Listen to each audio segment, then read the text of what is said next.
Well,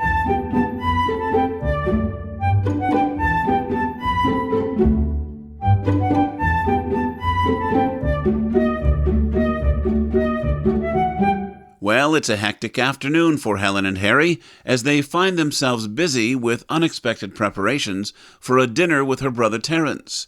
We join them as they wait in the queue at a local supermarket. Now, are you sure you've got everything, Helen? Yes, I think so. Let me just check. Yes, all present and correct. I've got all of our usual, and I have the meal for our dinner party tomorrow night. Yes, I saw. Quite why you've picked up such expensive ingredients, I don't know. It's not like they're royalty, is it? She thinks she is. Wouldn't want to stoop below her standards, would we? Well, if you hate her so much, why do you care? I don't hate her. It's just the principle of the thing. Oh, here we go. Another thing you can't get out of, so you pull out that old chestnut. If I had £1 for every time I heard that, I'd be a rich man. What do you mean? You know very well, Helen. You make a claim you can't back up, so you use the principle to put it in a way that makes you the victor. And that silence pretty much confirms it. This is a customer announcement. Would Mr. Rogers please come to the front desk? Your car is parked in the taxi zone again. Thank you. Wouldn't want to be that guy. You have a short memory, haven't you? That happened to you once when we went to visit a friend. Oh yeah. I still say that wasn't a taxi rank. It was quite clearly a taxi rank. When that woman hopped in the back of our car, you nearly fainted. Well, that's an over-exaggeration. I was smarter than you, asking them if they were a friend of Mandy. They could have been. Well, you're right, she could have been, but she wasn't, was she? I guess so. This is a customer announcement. Would Mr. Dodo please come to the customer service desk? No reason. Thank you. What is it? You wouldn't think one woman would have so many coins in that pocket purse of hers, would you? She never carries cards, always money and never of the paper kind. I don't know, sounds pretty sensible to me. Well, you would think that, but it's hardly a consideration for the rest of us here, is it? Why can't she use a card or contactless like everyone else? Because the old ways are the best, Harry. I get that to a point, but there is a point where you have to embrace change somewhere.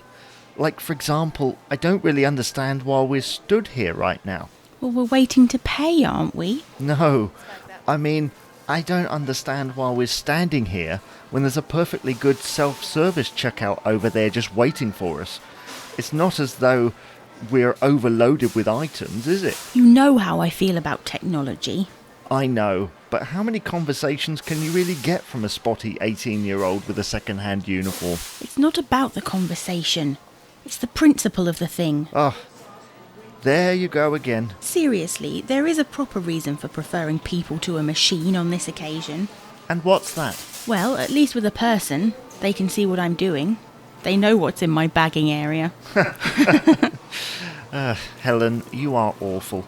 But seriously, support the machine and the people will be out of work. Well, that went sour pretty quickly. Honestly, remember your cousin works here. How could I forget?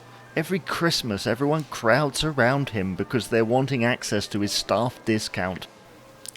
So how would you feel if he was let go because they didn't need the staff because of self-service? I'd rather not answer that, Helen. Now who can't win an argument? No, I can't answer it because he's over there on the kiosk. Don't look. Where? No, don't look. Too late. He spotted us. And what's wrong with that? Did you check the expiry dates on our shopping? We're going to need them. I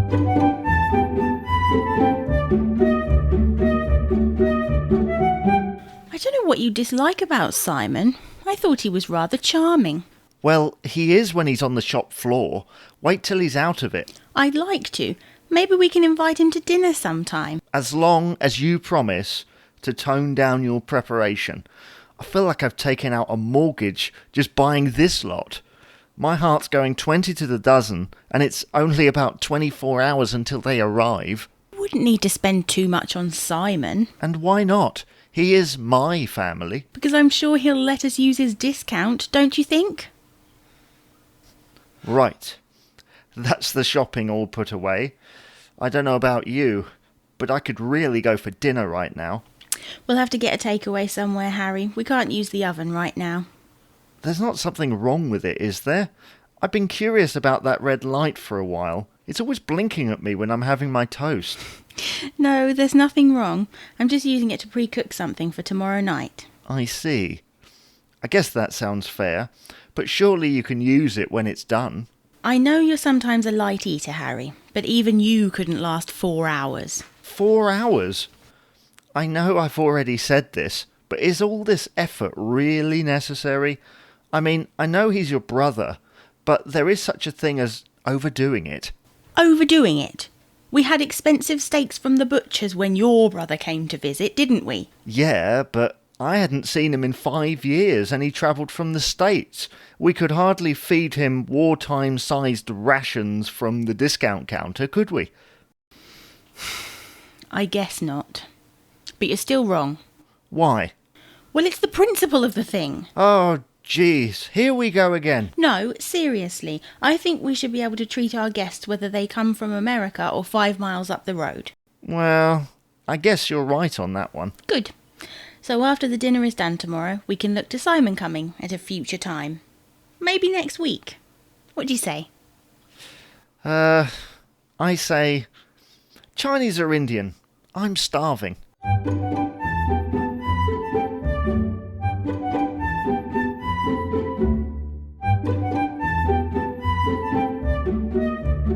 You've been listening to The Hudsons, with Jamie Dyer as Harry and Jane Grandle as Helen. Additional voices were provided by Pete Lutz. The music was by Kevin MacLeod. This was brought to you by J. Dyer Productions.